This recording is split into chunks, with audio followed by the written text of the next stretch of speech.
So I'm here in the York Minster and I'm trying to be quiet, and yeah, I thought today I'll have a look around for some inspiration, show you guys some of the gorgeous architecture.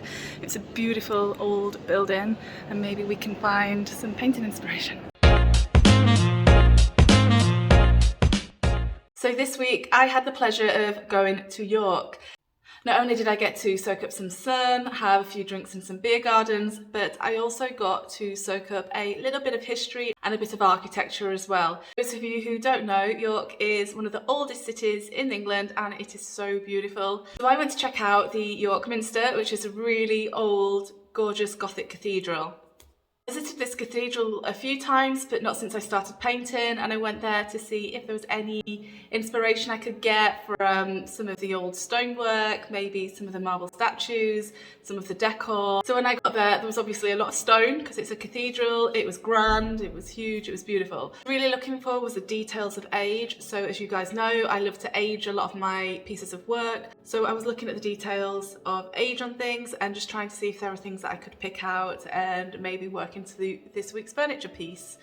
While there wasn't anything specific that I found, and there wasn't anything that I thought, yes, I absolutely want to paint that, what I did find was that it gave me inspiration to do something a little bit oldie-worldy this week, something that looked maybe a little bit stony because of all the old stone there, and also there was a lot of rich colours and patterns and repeating patterns on a lot of the fabrics there. So I thought, okay, why not combine the two? And that gave me the inspiration to create this week's tutorial, which is folk art meets old world.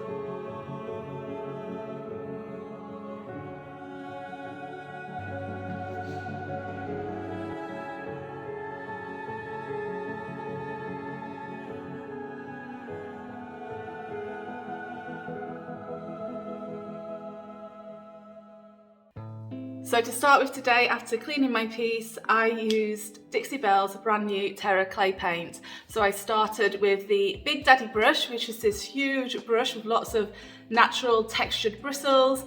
And I started with Wisteria Lane, which is this really soft purple in the new Terra Clay Paint range. All I did was stipple this bad boy on and make sure that I put lots of paint on, dabbed it a lot, created lots of texture to start with. That will help me achieve that stone texture because firstly, it's clay, and secondly, by stippling and dabbing, that always creates a lot of texture and gives that stony-like feel. Once that had dried, I went in with Moonbeam, which is an off-white colour, which means it's a white with a little bit of yellow in, which is perfect for this antique look I'm going for.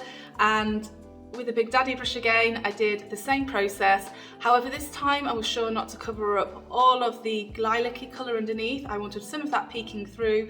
Again, that's just to create age. It's to make it look like some of the colours are fading. It's that it's been sun bleached a little bit and that it's just generally getting a little bit rustic and old. Once that had dried, it was time to create some folk art. So these are the colours that I used to achieve the folk art look. Blue Moon with Moonbeam. So I blended a lot of that into the blue, trying to remember now, testing the memory. Marigold, which is the soft orange colour. I also used some Malachite, which is this deep green, for some of the leafiness. And I also blended a few colours together. So I blended Malachite with a little bit of Moonbeam and a little bit of the wheat colour, which is this very, very soft yellow, to get a softer green. However, I didn't want it as vibrant as it is because Malachite is a very vibrant green, which is amazing, but I just wanted to tone it down a little bit. So I added a tiny little bit of Marigold just to kind of tone it down and get this soft green colour.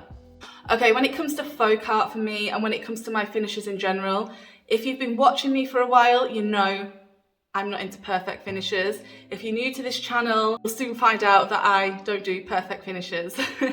So if you're someone who likes things perfect and symmetrical and then this might not be for you. However, if you're someone who wants to be a little bit arty, to have fun and play and just get into the zone, then this kind of folk art might be for you, just because it's kind of free flowing and, as I say, it's kind of just not perfect.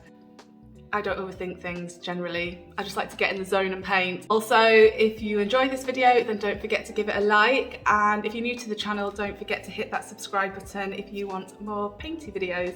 I use Dixie Belle artist brushes for this, but honestly you can just use whatever brushes you've got to hand to do this design with. I only used 2 in the end. So I'm not going to talk through this whole folks arty design that I did because I've just spoken about it quite a bit. So instead I'm going to speed it up a little bit, put on some nice music. Don't know what this is. Music. Relax and enjoy it and let me know what you think.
I then sanded some of the paint down for age. I didn't go too crazy with it though because I don't want to lose too much of that colour.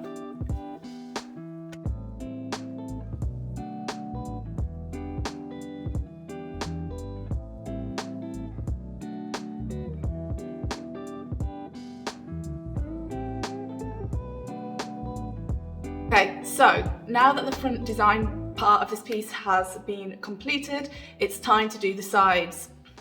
This part here. So what I did for the sides is I decided to do a little bit of decoupage, and I'm going to show you what I used. I used the distressed damask decoupage paper from the Dixie Belle's Bells and Whistles range. It's this rice paper, and you can see it's already got a very distressed look about it, so I don't have to put in tons of work to make it look old. The way I decoupage is really easy, and again, if you're into perfect and you don't you get stressed by things not being perfect, or things not being done the correct way, then it might be time to just close your eyes, maybe, but don't leave me. Just wait until you see the end. I use Dixie Belle's flat coat, so I used the clear coat as a glue. I applied that first. I just applied it with a chip brush because I'm not really interested in getting a smooth finish today, so a chip brush is absolutely fine. But all over where I was applying my paper, and then I applied my paper. I'm not worried about crinkles, not worried about it sort of tearing in places. In fact, all of that just adds to the overall finish.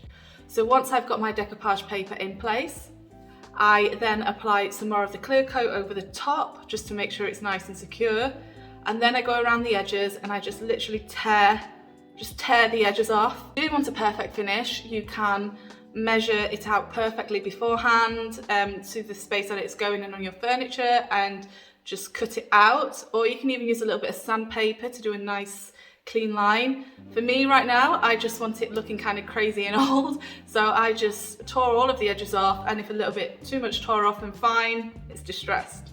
That's what I'm saying.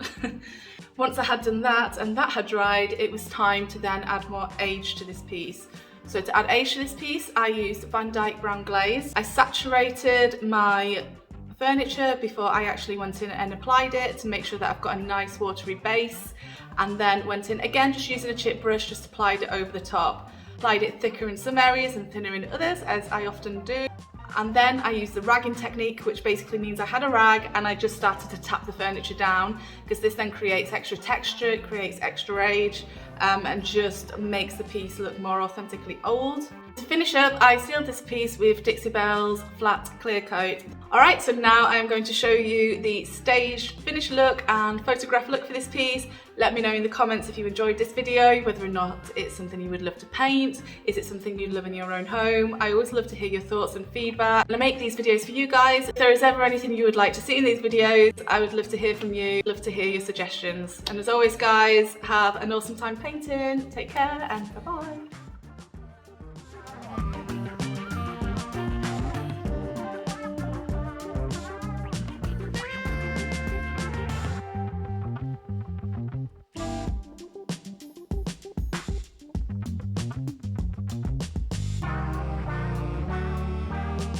So supposedly this is called the mouth of hell, or it shows the mouth of hell, and it's a bunch of souls being pushed into a cauldron by devils and demons, and